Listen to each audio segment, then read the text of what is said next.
It's Friday, so it's time for our Agile, Not So Agile episode of the Daily Stand-Up Podcast. So let's get right into it. You know I always love to tell a good story, so let's go with a story and see where it takes us.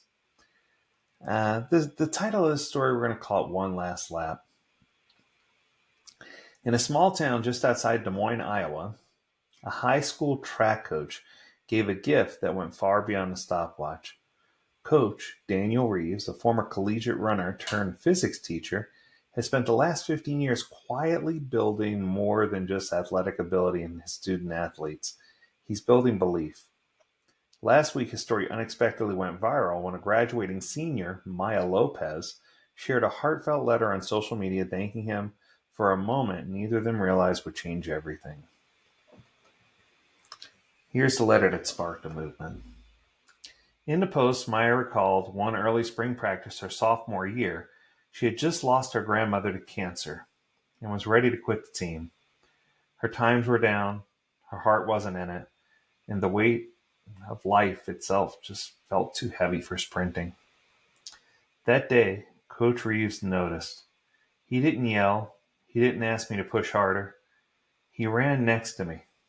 No timer, no whistle, no clipboard, just him and me, step for step. He said, let's just take one last lap together. No expectations. Just breathe. That single lap, silent, slow, and sincere, became a turning point. Maya stayed. She healed. She found joy in her run again. By senior year, she was captain of the team and earned a scholarship for college.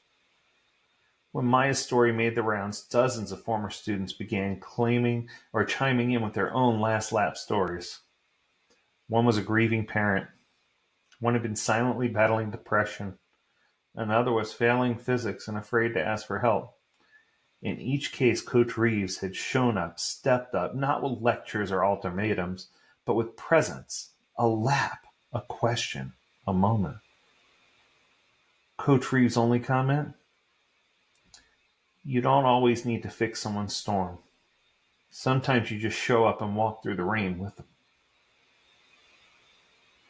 In a world obsessed with performance and metrics, sometimes the most transformational leadership shows up with quiet empathy, with timing, and just enough space to let someone believe in themselves again. So here's to every coach, mentor, and agile leader out there who don't always get the credit, but they always show up.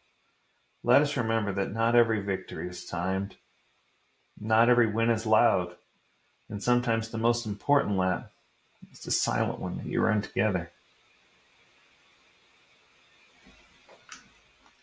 I remember a quote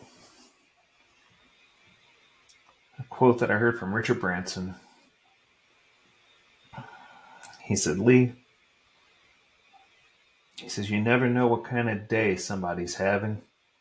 Sometimes you just need to reach out and give them a hand to get to where they are, or to get to where they need to be. That stuck with me for many years, and it's still with me today. I think that we, as humans, have a challenge to be better and to do better. But my challenge for you this next week is to find a way to run a silent lap, to uplift someone, to be that person, to be there when they need you the most. Because I can assure you that whether it's Maya or someone else's story, that one day you want to be the person that people are telling this story about, where you held them up and you raised them up and you brought them to the next level. Now, I know we've all been jaded by news and politics and all the things in the world. But what I can tell you is when you set all those things aside and just look for the positive impact that you can make and that others make in your life, and you document it, and you uplift it, and you promote it, and you help others to recognize their fullest potential, that's when you discover who you really are. That's going to do it. I hope you have an amazing weekend. Until next week, stay healthy, stay well, and stay agile, my friends. Do take care.